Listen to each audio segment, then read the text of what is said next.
Good vach and welcome to BJC Mitzvah Day number 148, part 6.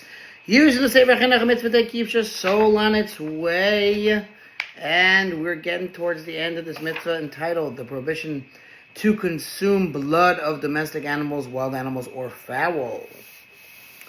Dedicated for a Shlema of Shalom Yerachmiel ben Miriam. You should have a speedy refuah shlema. All right. The Chinuch discusses how to salt meat. The procedure for salting meat is as follows.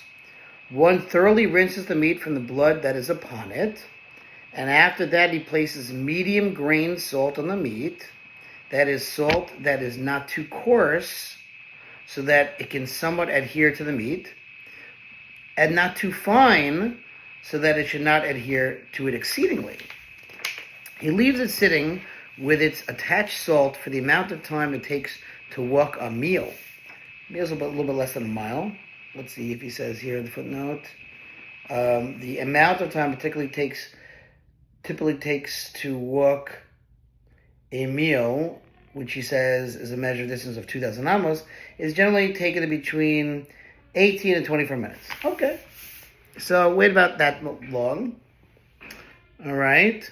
This amount of time is sufficient even for a thick piece of ox meat, and after it remains in salt for this amount of time, situated on a slope so that the blood can drain well, or in a utensil with holes that allows the blood to drain, one takes the meat with his hands, lifts it up, and shakes the salt off of it, and afterward rinses it well in water that is in a utensil, 2, 3, or more times, until the salt is removed and the water in which he is rinsing the meat remains clear.